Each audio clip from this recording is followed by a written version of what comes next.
नमस्कार स्टूडेंट्स, मैं गावित देवेंद्र और आप सभी का स्वागत है मैथ्स बाय गावित देवेंद्र के अंदर। तो आज हम पढ़ेंगे मेंसुरेशन यानी क्षेत्र नीति। तो उसमें फर्स्ट क्वेश्चन ऐसा है कि किसी वृत्त की यानी सर्कल की परिधि यानी सरकमफेरेंस 11 सेंटीमीटर तथा एक केंद्र पर 60 डिग्री का कोण अंतरित करती है, मेक करती है। त्रिज्या में सेक्टर का क्षेत्रफल एरिया ज्ञात कर रहे। देखो पहली बात यहाँ पर हियर एक हमें सर्कल खींचना है, वृत्त खींचना है, सर्कल खींचना है, वृत्त खींचना है। अब देखो इसमें मान लो यहाँ कहीं पर बीचों बीच सेंटर है यानी केंद्र है। बीचों बीच में हमने मान लिया सेंटर है केंद्र, सेंटर है केंद्र है। अब देखो यहाँ पर देखो ये हो गया हमारा त्रिज्या रेडियस। सिमिलरली ठीक इसी प्रकार ये भी हमारा अल्सो क्या हो गया रेडियस है, त्रिज्या है। तो ये जो पार्ट है, ये जो पूरा पार्ट है, तो इसको ही त्रिज्या खंड यानी सेक्टर बोलते हैं। किसी पर हम अभी फिलहाल देख रहे हैं त्रिज्या खंड यानी कि सेक्टर किसको बोलते। देखो यहाँ पर हमने एक ऐसा त्रिज्या खींचा और एक दूसरा त्रिज्या खींचा। तो देखो ये जो पार्ट बना, ये पूरा पार्ट बना, मतलब ये सर्कल का जो एक भाग बना छोटा सा, ये जो भाग बना पार्ट बना, तो इसको ही त्रिज्या खंड यानी कि सेक्टर बोलते हैं। मतलब त्रिज्या से जो ऐसा भाग बनता है, मतलब ये हमारा त्रिज्या हो गया, यानी ये चाप हो गया। देखो ये आर्क है, ये हमारा चाप हो गया, आर्क हो गया। तो चाप और त्रिज्या से जो भाग बनता है उसको ही त्रिज्या खंड यानी कि सेक्टर बोलते हैं। अब यहाँ पर देखो हमें दिया है कि केंद्र पर 60 का एंगल बनता है, मतलब ये एंगल 60 का बन रहा है।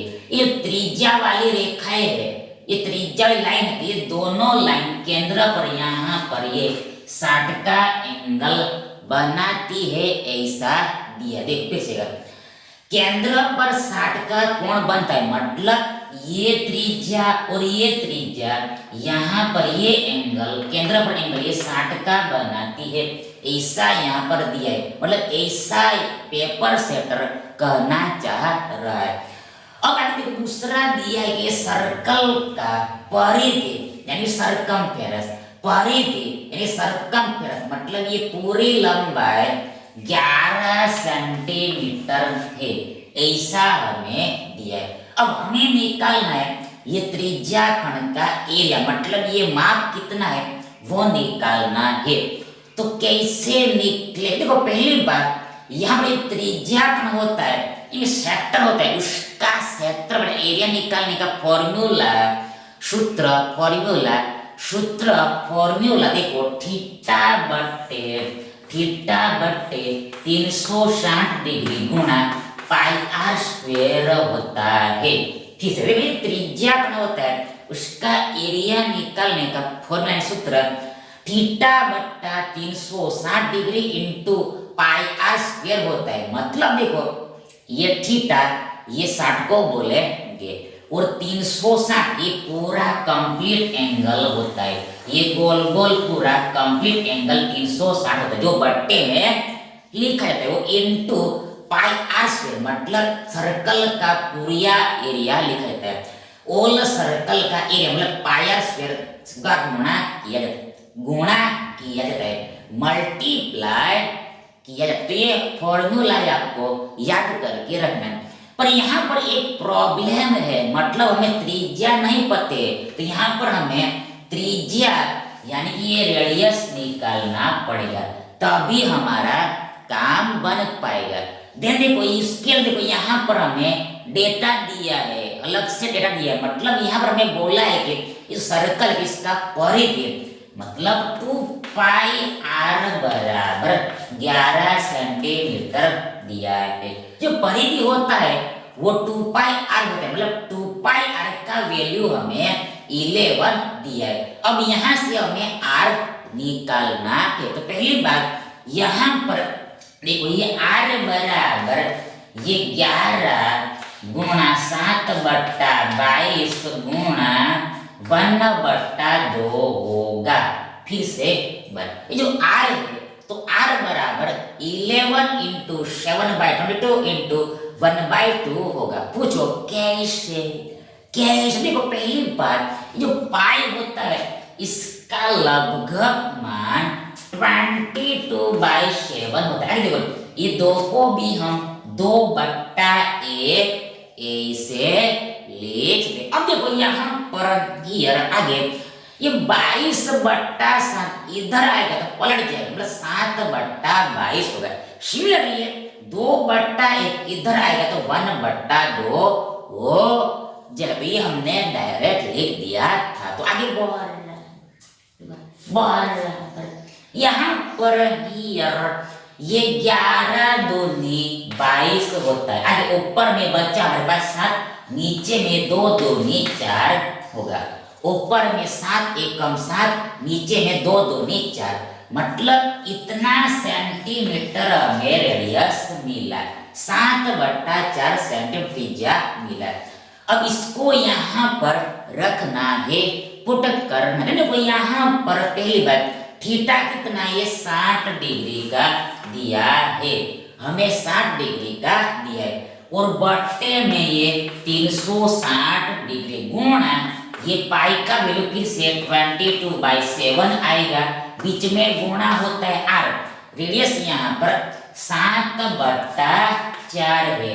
देखो वर्ग है इसलिए 7/7 2 बार आएगा, तो टाइम्स है। देखो आर के वर्ग का मतलब आर गुणा आर होता है।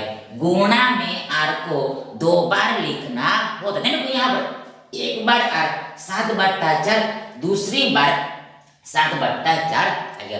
अब इस पूरे को हमें हल करना है, सॉल्व करना है। देखो यहाँ पर पहली बात ये डिग्री से डिग्री चला जाएगा, डिग्री हट जाएगा।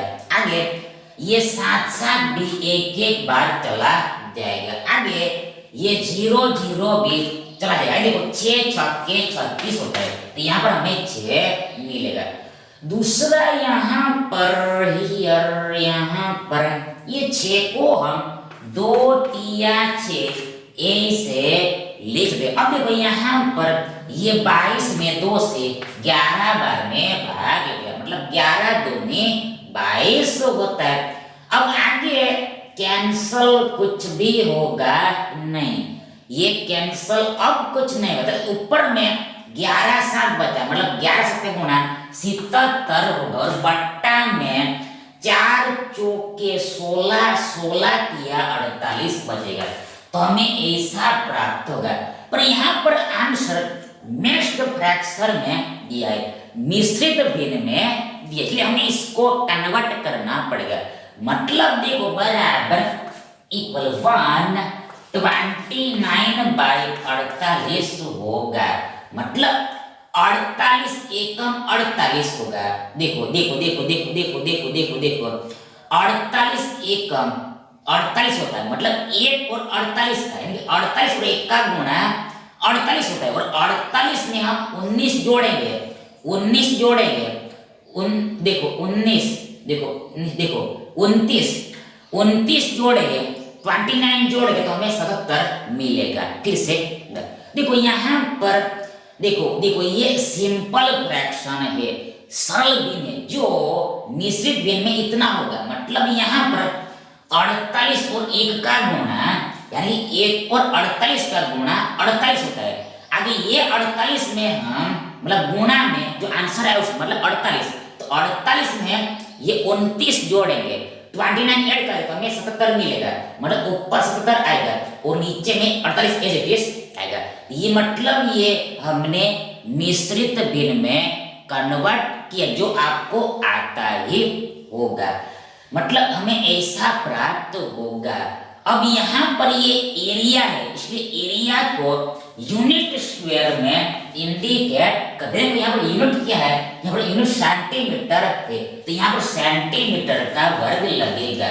मतलब इस सेक्टर का यानी त्रिज्या खंड का एरिया इतना होगा, मतलब 12948 होगा।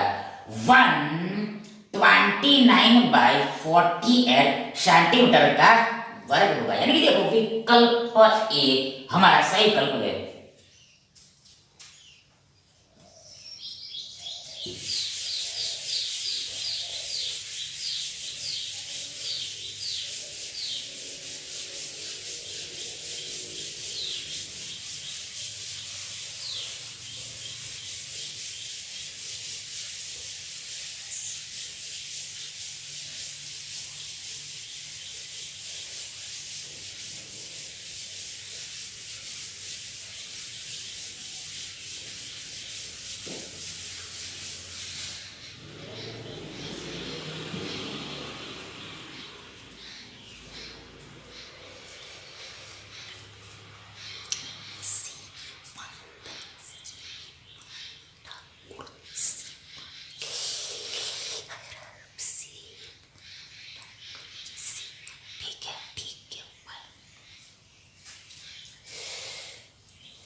अगला देखिए 8 सेंटीमीटर भुजा वाले नहीं 8 सेंटीमीटर साइड वाले समबाहु त्रिभुज मतलब इक्विलैटरल ट्रायंगल के भीतर मतलब अंदर में इनसाइड में एक वृत्त यानी सर्कल खींचा गया, ड्रॉ किया गया। त्रिभुज तथा वृत्त के बीच रिक्त स्थान का स्पेस है उसका क्षेत्रफल ज्ञात करें, एरिया फाइंड कीजिए। देखो पहली बात यहाँ पर हमें डायग्राम बनाना पड़ेगा। मतलब पहला यहाँ पर हमें एक समबाहु त्रिभुज लेना है, इक्विलैटरल ट्रायंगल लेना है। मतलब इसका तीनों भुजा बराबर है, तीनों का तीनों साइड बराबर है और हर एक साइड देखो यहाँ पर बोला है 8 का है, 8 का है, ऐसा हमें गिवन है। अब इसमें क्या करने को, इसमें यहाँ पर एक ऐसा सर्कल बनाना है, ये तीनों भुजाओं को छुए टच करे ऐसा हमें सर्कल खींचना है। तीनों साइड को छुए टच करे ऐसा हमें अंदर में त्रिभुज के अंदर में हमें सर्कल खींचना है, वृत्त खींचना ऐसा यहाँ पर बोला है। तो अब आगे दूसरा देखो, मतलब देखो यहाँ पर आगे इस सर्कल का देखो यहाँ पर केंद्र हमने मान लिया, इस सर्कल का केंद्र हमने यहाँ पर मान लिया। तो ये हमारा रेडियस हो गया, त्रिज्या हो गया, आर रेडियस हो गया, त्रिज्या हो गया। अब हमें निकालना है, देखो देखो देखो देखो देखो इस ये एरिया हमें निकालना है, ये एरिया हमें निकालना है, ये एरिया निकालना है। मतलब देखो देखो यहाँ पर बोला है, देखो त्रिभुज तथा वृत्त के बीच, त्रिभुज तथा वृत्त के बीच जो रिक्त स्थान है मतलब स्पेस बचता है उसका हमें एरिया निकालना है। मतलब हमें देखो ये सर्कल आ गया, ये सर्कल आ गया, मतलब देखो सर्कल के बाहर का एरिया निकालना है। देखो यहाँ पर हमें करना क्या, देखो यहाँ पर हमें ये सर्कल के बाहर का एरिया निकालना है। मतलब जो त्रिभुज में आए, अल्सो त्रिभुज में आए, हमें ये सर्कल के बाहर का एरिया निकालना जो अल्सो त्रिभुज में आए। मतलब हमें ये रिक्त स्थान, ये एरिया निकालना है, ये इतना एरिया, ये तीनों भागों का एरिया निकालना है। तो सीधी सी बात है, ये निकलेगा किसे, देखो ये निकालने के लिए सीधी सी बात है, ये ट्रायंगल के एरिया में से यानी पूरे के एरिया में से ये सर्कल का एरिया हमें माइनस करना पड़ेगा, घटाना पड़ेगा। ये पूरा एरिया में से त्रिभुज का एरिया में से ये इतना एरिया मतलब सर्कल का एरिया हमें माइनस करना पड़ेगा। देखो यहाँ पर हियर जो समबाहु त्रिभुज होता है यानी इक्विलेटरल ट्रायंगल होता है उसका एरिया निकालने का फॉर्मूला सूत्र √3/4 स्क्वायर होता है।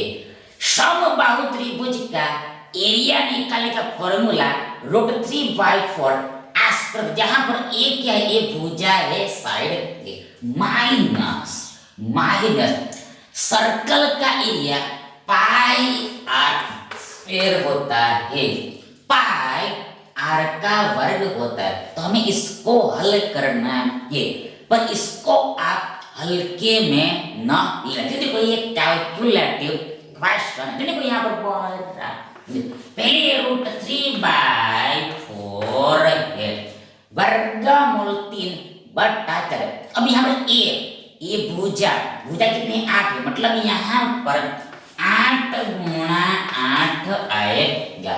एक का वर्ग मतलब 2/1, तो 8 गुणा 8 आएगा, माइनस पाई का वैल्यू 20 पाई का अप्रोक्सीमेट वैल्यू 22/7 होता है, बीच में गुणा मल्टीप्लाई।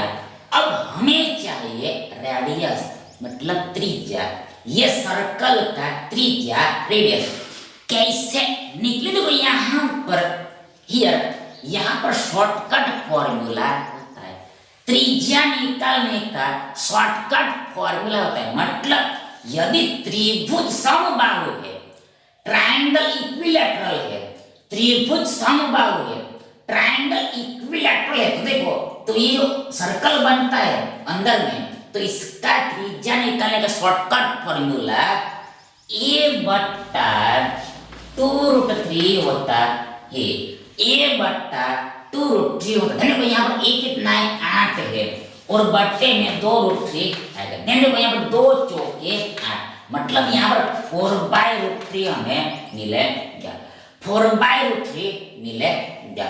देखो फिर से एक बार, ए हमने 8 रखा, नीचे में 2√3, 2 चौके 8, 4/√3, मतलब रेडियस कितना है, रेडियस 4/√3 होगा, त्रिज्या 4/√3 होगा, पर यहाँ पर आर का वर्ग है, मतलब गुणा 4/√3 also आएगा, 2 बार आएगा, तो हमें ऐसा मिलेगा। इन शॉर्ट इसको हल करना है, देना के बराबर इक्वल।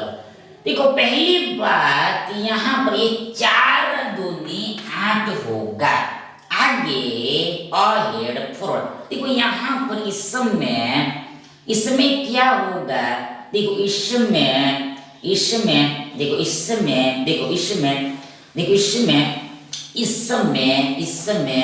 कैंसल क्या हो सकता है। देखो यहाँ पर देखो इसमें 11 आता है, 2 आता है, 11 नीचे में नहीं है, 2 नीचे में भी नहीं है, 4 2 पर 2 नहीं है, यानी कुछ भी कैंसल नहीं होगा, इसको ऐसे रहने देना पड़ेगा, मतलब गुणा ही करना पड़ेगा। तो देखो यहाँ पर आगे इसमें तो कुछ नहीं हो सकता है, गुणा ही करना पड़ेगा, मतलब यहाँ पर हमने 4 दूनी 8 किया, देखो यहाँ पर 8 दूनी ये 16√3 हमारे पास है, 16√3 हमारे पास।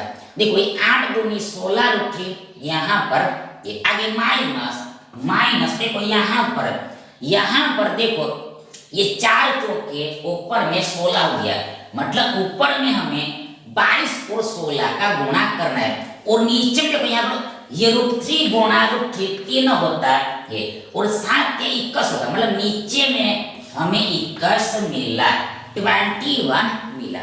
अब हमें केवल 22 और 16 का गुणा करना है, कैसे होगा। देखो पहली बात हियर देखो ये 22 को हम 20 प्लस 2 ऐसे लिख सकते हैं, ये 22 को हम 20 प्लस 2 ऐसे देखो यहाँ पर हमें 16 का गुणा 20 के साथ 16 का गुणा, देखो हम शॉर्टकट में गुणा कर रहे हैं, ये 16 का गुणा 2 के साथ करें, 16 का गुणा 20 के साथ, 16 का गुणा 2 के साथ। देखो पहले 16 का गुणा 20 के साथ, मतलब 16 का गुणा 2 के साथ, तो 16 दूनी 32 होता है, और ये शून्य पीछे लगेगा, मतलब 16 और 20 का गुणा 320 होता है। देखो ये शून्य एचडी पीछे में लग जाएगा। 16 देखो 16 दूनी 32 शून्य पीछे में एचडी मतलब 320 आएगा। 16 और 20 का गुणा 320 आएगा प्लस 16 दूनी 32 होता है। आगे 320 और 32 देखो देखो देखो देखो देखो देखो देखो देखो 3 मतलब 30 350 352 होगा।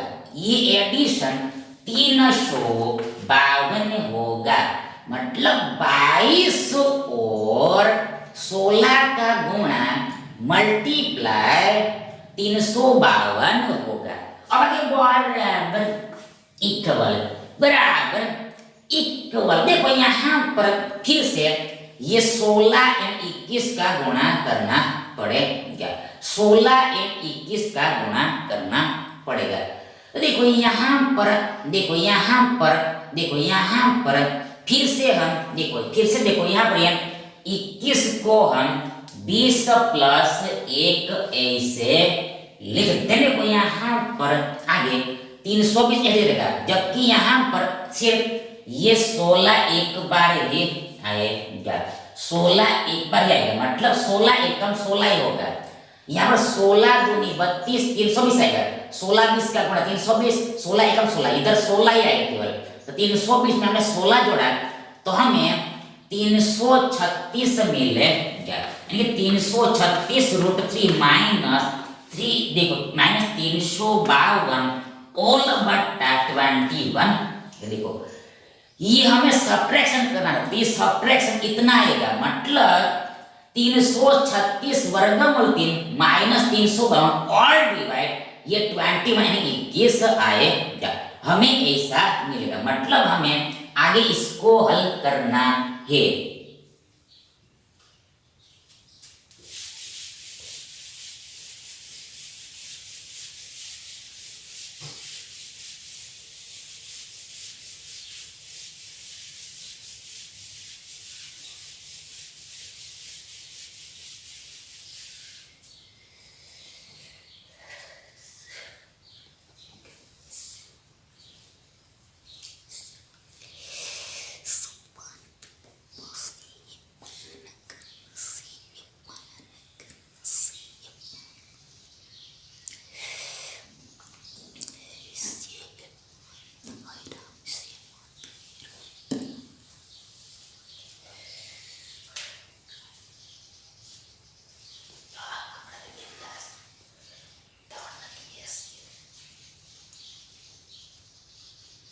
आगे देखो बराबर इक्वल देखो यहाँ पर ये अब हम देखो यहाँ पर आंसर देखेंगे जवाब देखो यहाँ पर जवाब दशमलव में दिया है डेसिमल में दिया है मतलब यहाँ पर हमें √3 का अप्रोक्सीमेट वैल्यू रखना पड़ेगा। देन देखो यहाँ पर ये 336 का 336 बीच में गुणा होता है। आगे ये वर्गमूल 3 का अप्रोक्सीमेट वैल्यू 1.732 होता है। 1.732 होता है ये 1.732 होता है। तो ये हमने रखा माइनस 352 पूरे के बट्टे में 21 आएगा। तो आगे यहाँ पर सीधी बात है यहाँ पर हमें ये 1732 और 336 का गुणा ही करना पड़ेगा। ये शॉर्टकट यहाँ पर कुछ भी होगा नहीं सीधा सीधा जाना पड़ेगा। देखो 1732 और 336 का हमें गुणा करना पड़ेगा मतलब दशमलव को फिलहाल भूल जाना है सीधा गुणा करना। दशमलव हम बाद में रखेंगे। देखो यहाँ पर हमें गुणा करना है। गुणा थोड़ा यहाँ पर लंबा होगा मल्टीप्लाई यहाँ पर थोड़ा लंबा ही होगा। देखो हमें करना है गुणा ये 1732 गुणा 336। देखो हमें करना है 1732 गुणा 336। तो पहले देखो यहाँ पर हियर ये 2 अंकों के बराबर हम 2 शून्य लिख देंगे। ये 2 अंकों के बराबर हमने 2 शून्य लिख दिया। अब ये 3 का गुणा हम इसके साथ करेंगे ऊपर वाले के साथ कर देंगे। यहाँ देखो ये 3 दूनी 6 होता है। आगे तीन तिया 9 होता है। आगे 7 तिया 21 2 हासिल एक नीचे।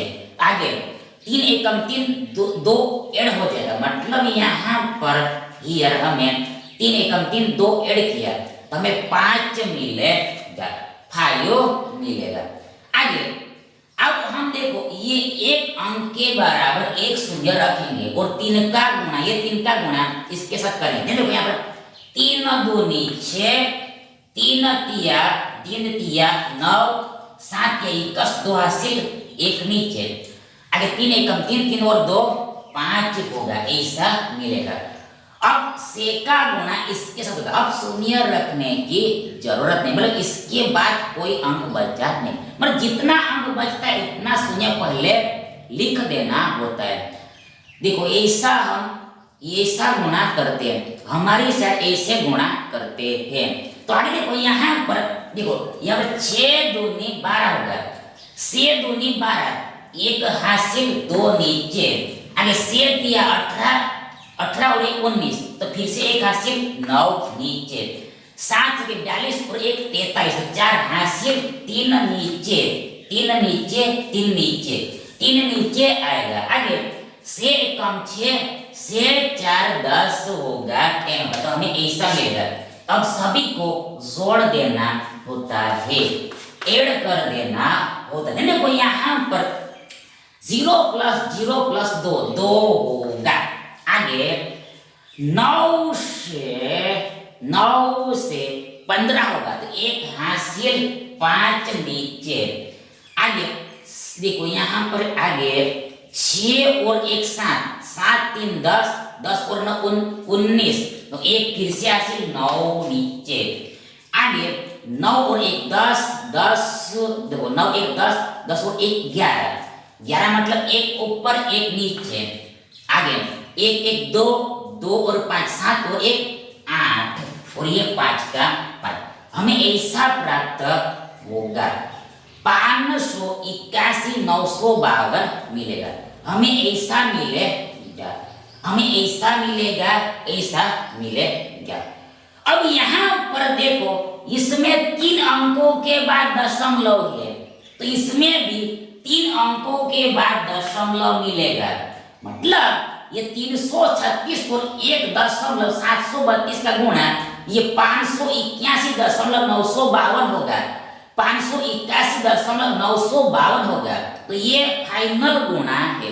अब यहाँ पर दशमलव के बाद 3 अंक है, मानिए कैलकुलेशन बढ़ जाएगा। तो देखो हम 2 ही अंक लेते हैं, दशमलव के बाद के हम 2 ही अंक लेंगे, ओनली 2 डिजिट लेंगे, मतलब ये 2 को हम हटा देंगे, ये 95 को ही हम लेंगे, 95 को ही लेंगे, मतलब यहाँ पर हम ये 581.95 रखेंगे, 581.95 रखेंगे। तो यहाँ पर आएगा।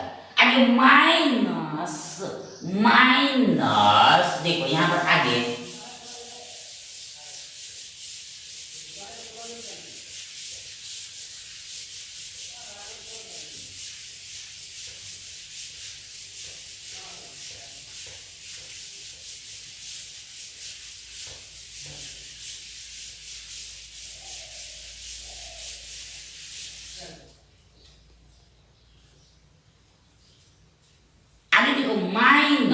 माइनस 352 है और पूरे का बट्टे में 21 है, तो आगे बढ़ रहा है। अब हमें सब्ट्रैक्शन करना। देखो पहली बात यहाँ पर देखो ये 11 में से 2 गया, हमारे पास बचा 9। आगे 7 में से 5 गया, बचा हमारे पास 2।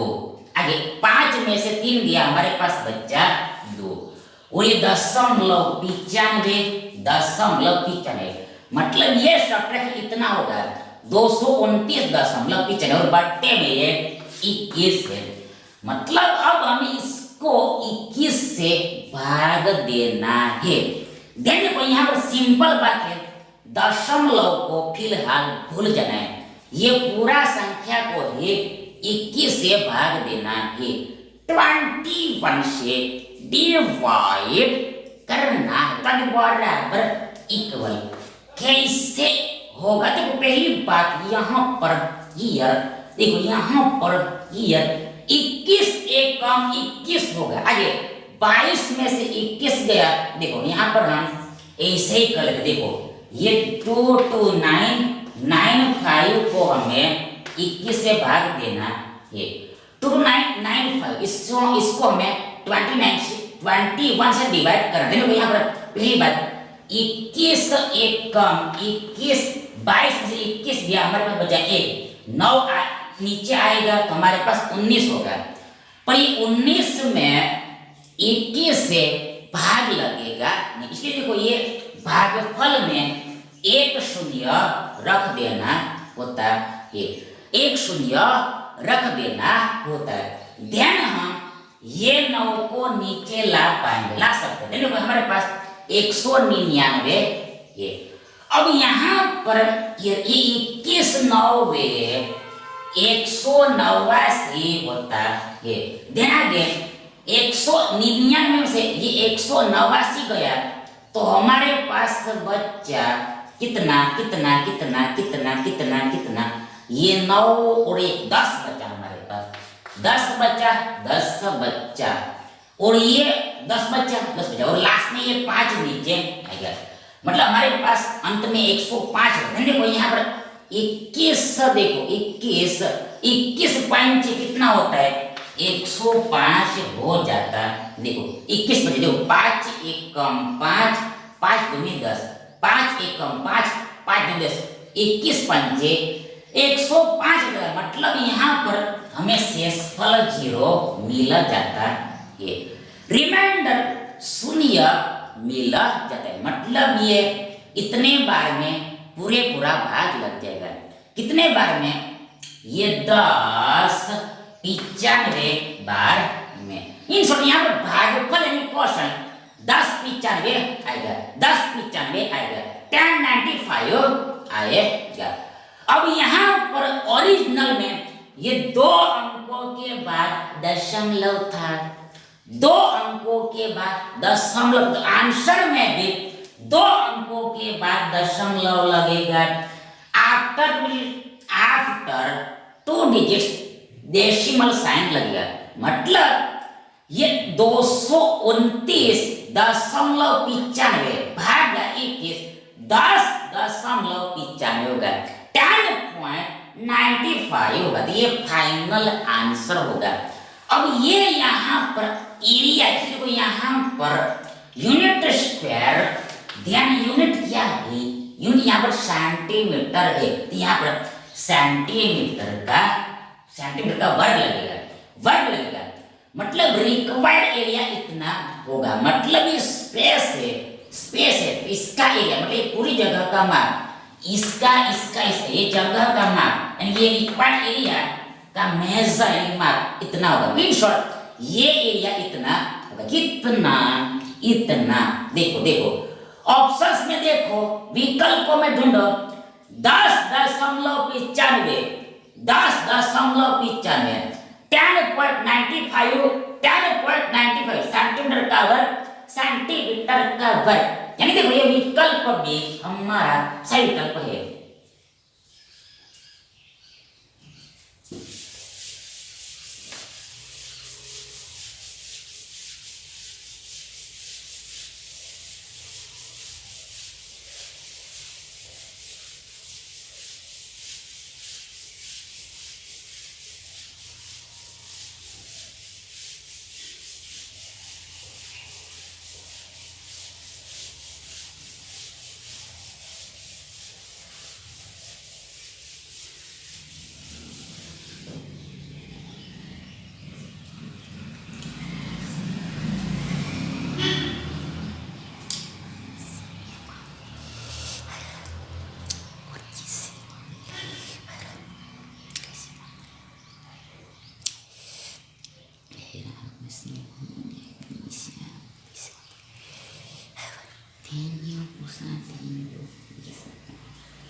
नेक्स्ट देखिए